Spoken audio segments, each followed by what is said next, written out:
বহু দূরের এক জঙ্গলে এক শিয়াল তার দুধি ছানা নিয়ে থাকত। শিয়ালটা অন্য শিয়ালদের মতো চালাক ছিল না, সে ছিল একটু বোকা টাইপের।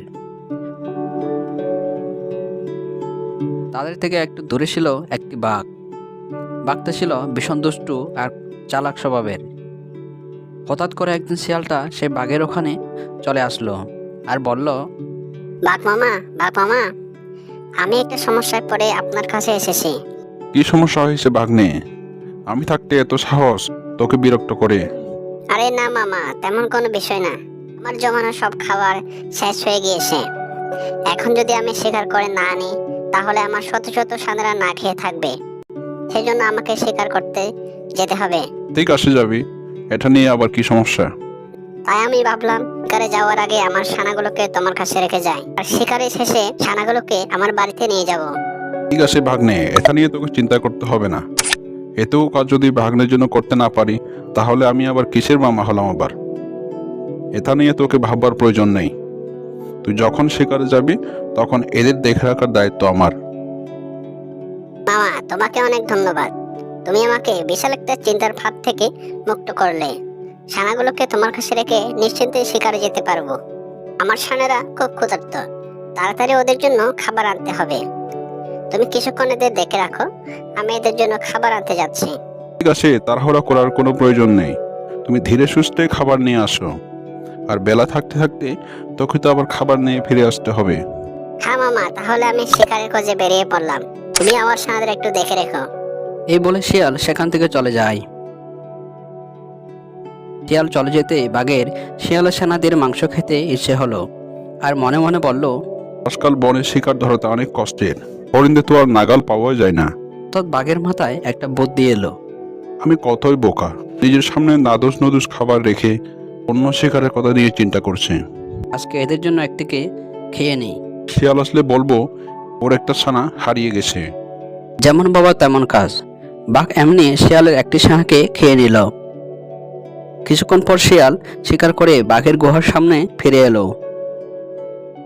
তখন শিয়াল দেখলো দুটি ছানার মধ্যে একটি ছানা নেই। বাঘ মামা, আমার একটা ছানা কই? আমি তো এখানে দেখছি না।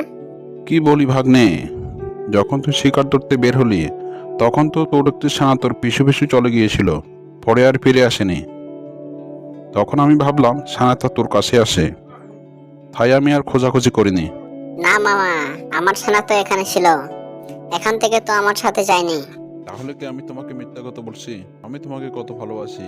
আর তুই কিনা আমাকে অবিশ্বাস করছিস? আমি কি তোমার সাথে এমনটা করতে পারি? তখন বোকা শিয়াল কিছু না বুঝে সেখান থেকে চলে গেল। কিছু দূর যাওয়ার পর তার সাথে দেখা হলো এক খরগোশে। কি হয়েছে শিয়াল ভাইয়া, তুমি কাঁদছো কেন? কি আর বলবো তোমায়, আমার ছানাদের বাঘের কাছে রেখে গিয়েছিলাম, কিন্তু ফিরে এসে দেখি আমার একটা ছানা নেই। কি বলো ভাই? বাঘ বলেছে আমার ছানা নাকি আমার পিছু পিছু গিয়েছিল, কিন্তু আমি তো তাকে দেখিনি। ও তোমাকে ঠকিয়েছে। আমি ওই পথ দিয়ে যাচ্ছিলাম, তখন দেখি সে তোমার ছানাকে খেয়ে নিয়েছে। সে তখন বাঘের চালাকি বুঝতে পারলো আর বাঘকে শাস্তি দেওয়ার জন্য ভাবতে লাগলো। তখন সে তার ছানাকে নিয়ে বাড়িতে চলে গেল। ওই বাঘ বেটাকে আজ একটা উচিত শিক্ষা দিতে হবে। এসব ভাবতে ভাবতে তার মাথায় একটা বুদ্ধি এলো। তখন সে জঙ্গল থেকে একটা হাঁস মেরে নিয়ে আসলো এবং তাতে বিষ মিশিয়ে বাঘের গুহার দিকে চলে গেল। কিরে ভাগ্নে, আজ আবার কি মনে করে একেবারে শিকার নিয়ে আমার গুহায়? হ্যাঁ মামা, আজ আমি অনেক শিকার ধরেছি, সব তাজা তাজা। তাই আমি ভাবলাম তোমার জন্য একটা নিয়ে আসি। তোমাকে তো আর ভালো মন্দ কেটে দিতে পারি না। কি বলছিস ভাগ্নে? তোমাকে অনেক ধন্যবাদ, তুই যে আমার কথা মনে রেখেছিস, এটাই অনেক ভালো। এ বলে বাঘ হাঁসটি খেতে শুরু করলো। যেই না সে হাঁসটি খেতে গেল, সঙ্গে সঙ্গে বাঘটি মারা গেল।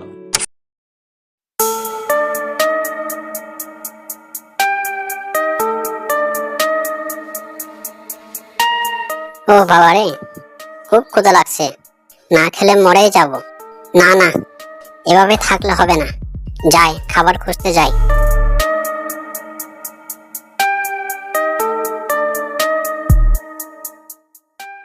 কি ব্যাপার, একটাও শিকার দেখতে পাচ্ছি না কেন? মনে হয় আজ না খেয়ে মরতে হবে।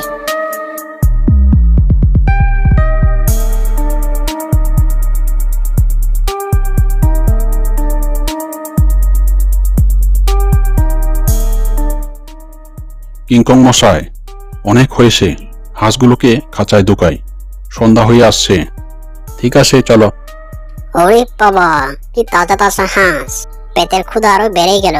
যাই হোক, একটা হাঁস নিয়ে পালাতে হবে, না হলে ক্ষুধায় জ্বালায় মরে যাব।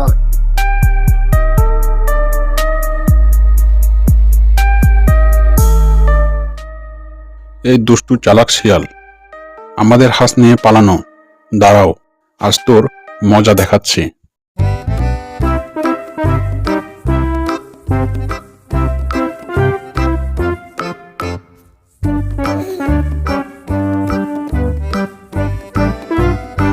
এই শিয়াল, ছাগলটা ছাড়, না হলে তোকে মজা দেখাবো।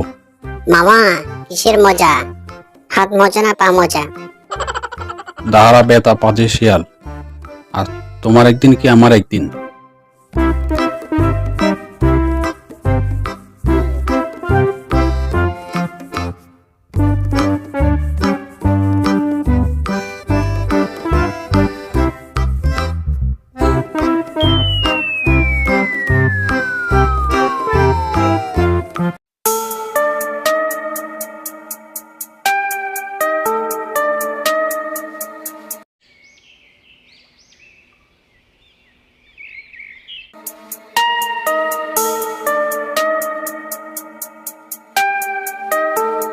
সন্ধ্যা হয়ে আসছে, যাই ঘাসের উপরে উঠি।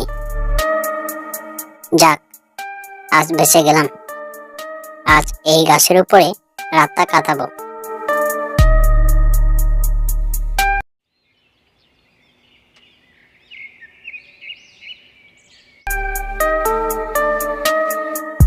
সকাল তো হয়ে এলো, এদিকে পেটে যে ইঁদুর দৌড়াচ্ছে। কাল দৌড়ানি খাওয়ার পর থেকে আর কিচ্ছু খেতে পারেনি। ঘাসের উপর থেকে নেমে যায়, একটা হাঁস নিয়ে আসে।